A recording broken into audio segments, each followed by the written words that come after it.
Hi all, greetings of the day. So here in this video, we are going to deal with Emily Dickinson's poem, I'm Nobody, Who Are You? This is a very short poem with just two stanzas in it. And in this poem, we get to know about Emily Dickinson's views about private life and very particularly how she prefers a private life over public fame.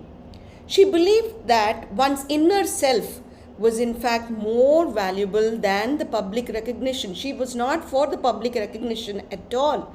She never liked it. She never went after it.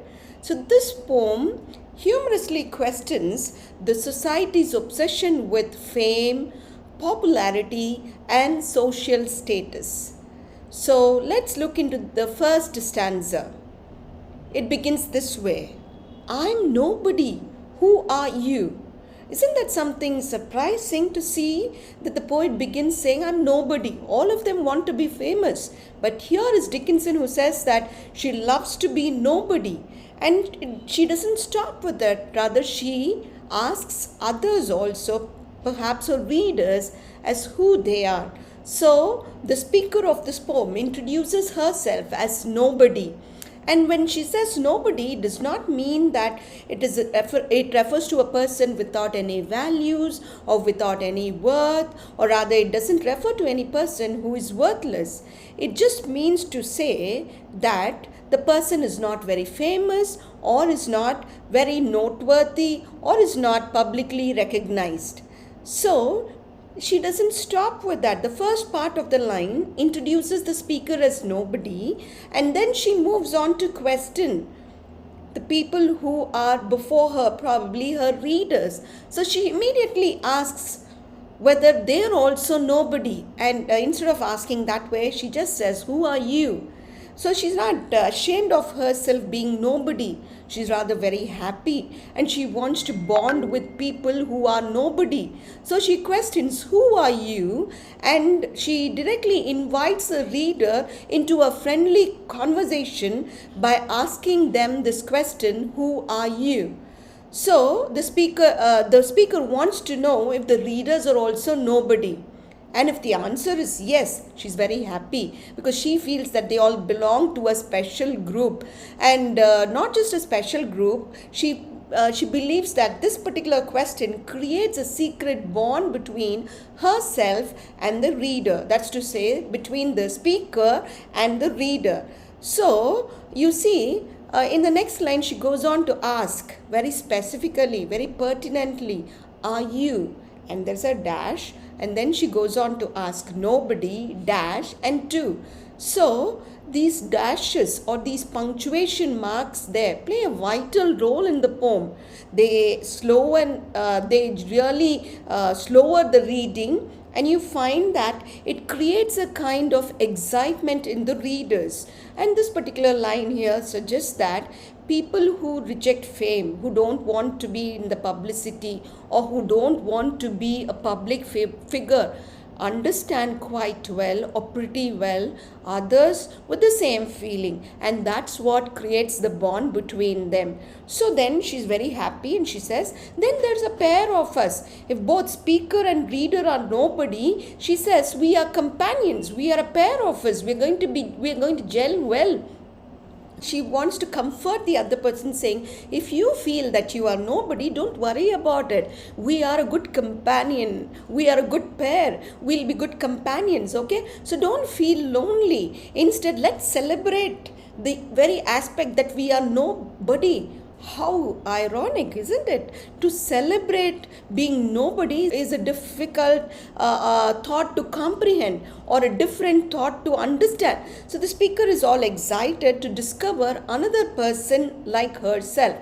And she says, although the society may not recognize the people who have not succeeded in their life, who have not come to the public domain, yet she gives the person an assurance saying that we are a pair of us, we have company in each other. Okay, so the line shows that anonymity does not basically mean being lonely. So being away from the public gaze does not mean that you are isolated. It means you are happy the way you are. So the friendship that she forms with the readers who are nobody reflects her thoughts or her shared values rather than the public status. Okay, so here the tone is very joyful and it's also very playful. Okay, and then she says, don't tell, they'd advertise, Okay, so whatever the society gets, especially in this digital era where we have umpteen social media to take care of, anything and everything is advertised, and we know that if we eat something, we just click it and then we put it on the social media, and then if we go to a restaurant, it's the next moment it's there. Okay, so probably she had a foresight of this, and she says, don't ever tell anybody that you are a nobody, because the moment you say that, they will certainly advertise you. And so it's a kind of humorous statement that she makes, and she says that if others discover that they are nobody, through that they might become famous. They may say, hey, here are a pair of nobodies. Okay, or they would even say, hey, here is a group of nobodies, and that way they would advertise them. And so she uses the word advertise in a very humorous way. It is like the way some product is promoted. So she says society would instantly promote you as a nobody. Okay, and then she goes on to say, suggests that once people become famous, everyone knows them, but privacy disappears. And this we have seen in the life of Diana. I've always been mulling over the life of Diana and how she lost it because of her public fame too. So she says once they become objects of public attention, they lose all their privacy. And so that is one reason why Dickinson does not want public fame at all. So it is for her something undesirable. Very rightly put, right? Okay, so now we move on to the second stanza, and she says, how dreary to be somebody. In the first stanza, she was continuously talking about how she really loves to be nobody, and she wants to find out if there's somebody else who wants to be a nobody also, and then how they can pair up with each other, have company in each other, and so on, and how she was really glorifying the fact of being nobody. But here the same concept is not found, rather she's focusing on somebody. So the second stanza changes from celebration to criticism. If the first stanza was a celebration of nobody, here in this stanza she starts to criticize being somebody. Okay, so she says that being somebody is very dull and unpleasant, and that's what she means when she says how dreary. So again, how dreary, a dash, then to be, a dash, and somebody. So you pause for a while, you reflect over it, and it again it really slows your reading also. So the word dreary is used to mean boring, depressing, tiring, wearisome, exhausting, and so on. But there are quite a few people who really want to be famous, who love to be famous, and they are excited when they are famous. But for Dickinson, it is dreary. That's what she says. Okay, and so Dickinson completely reverses this belief. There are very many people who really are after fame. And particularly in this era, I think this is a poem for this digital era. So particularly in this era, even when we want to help somebody, we want to post about it in the social media. Okay, we are craving for fame through anything and everything that we do. So according to her, fame is repetitive. So but then even if it is repetitive, public life is exhausting. She's very right. Okay, and so whenever you are recognized, whenever you have a public attention, it doesn't mean that you can live, you can chill out, that you can be very cool with it. No, whenever there is recognition, there is pressure. So recognition comes only with pressure, and this is the central irony of the poem. So for she tries to point out that in a place, in a society that thinks that fame is wonderful, Dickinson comes forward very boldly to say that it's very miserable, it's very dreary. Okay, so then she moves on to say, how public, like a frog. Dickinson compares famous people to a frog. If she was here alive now in this era, I don't know what she would talk about us who keep posting about everything in the social media. Okay, so she says, why does she compare public figures with a frog? Because frogs keep croaking loudly, and then everyone can hear them, including the snakes. So so the frogs, by croaking continuously, they invite danger for themselves by becoming a prey to the snake that comes after it. So they constantly keep making noise. So public figures also, when they are in the public domain, when they are after recognition, they also keep making noise. So the frog here symbolizes people who continuously seek attention, or people who continuously announce about themselves, about their deeds, about their thoughts to the world. Okay, so to tell one's name, the livelong June. Livelong June means throughout the entire month of June.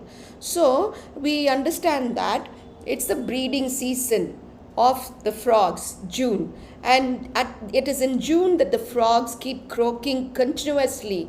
So the image suggests endless repetition of one's name and achievements just for the sake of public attention and public recognition and all of these. So this line represents how people constantly go after fame, go after public attention, or people who constantly promote themselves. That's what she means by to tell one's name, the livelong June.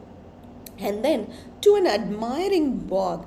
Now these people who are like frogs who keep croaking, whom do they do it for? They all do it for a bog. Bog is the swamp land or a swamp where frogs live. And these people who, it's a kind of a vicious circle, we should say. People who want public attention, they're doing it for the sake of the society. Frogs who want to croak, they're doing it in the bogs. So why the bogs? Because the bogs like them croaking. The society likes people who are popular. The society likes to go after people who are in the public attention. Okay, so the bog here stands for society, audiences, crowds, and people who admire celebrities. So the admiration is very, very iconic. And here we find that the swamp where the frogs are, they truly tend to admire the croaking frogs.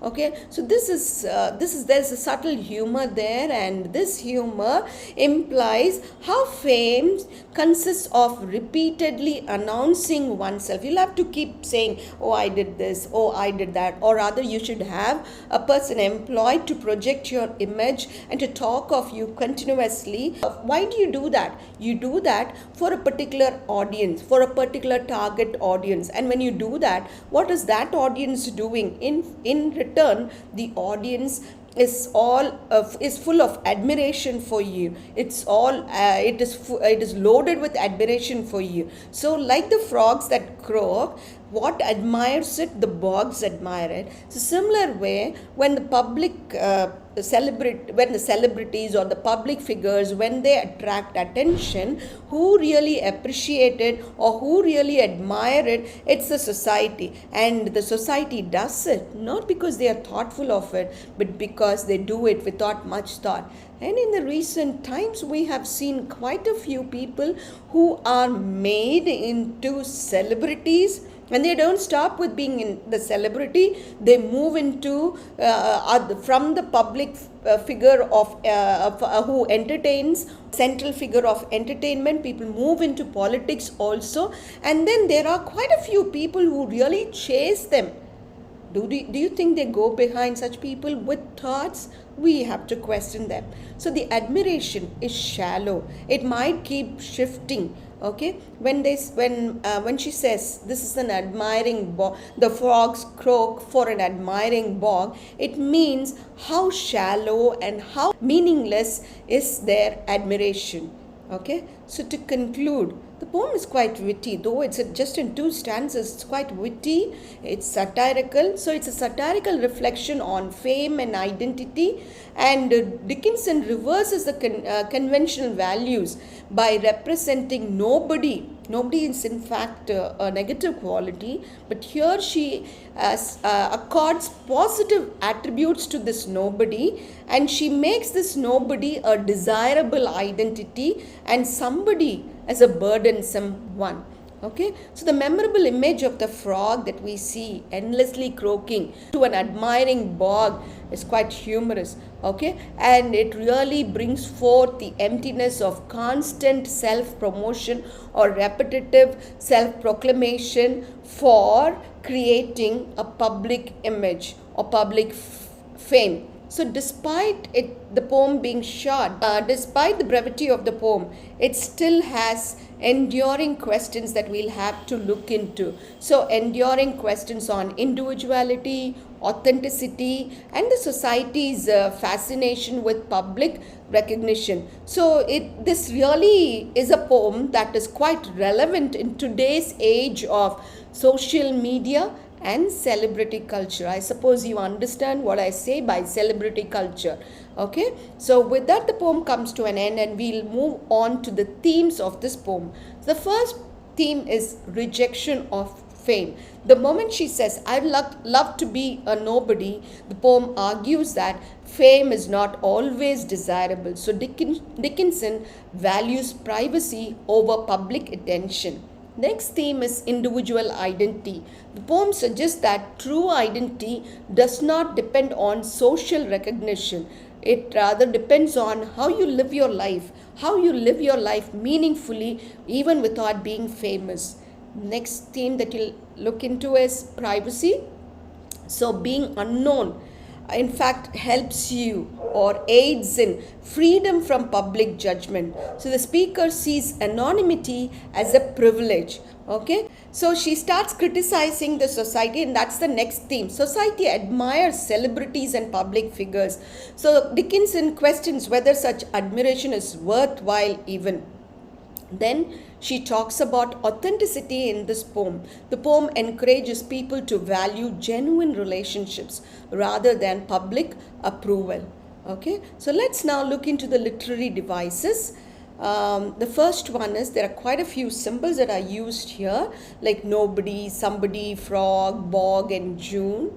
And nobody means a private, or refers to a private, humble, authentic person who values inner life over fame.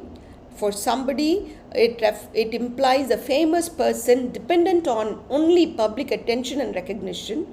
And frog here stands for a noisy, self-promoting individual who constantly seeks attention. Bog is associated with the society or the audience that admires and encourages public display. Then June is a period of continuous performance, symbolizing endless self-advertisement. Okay. Next literary device that's employed here is irony. The speaker calls herself nobody, but she's actually confident, and she's like contented with what she says about herself, or what she considers herself to be.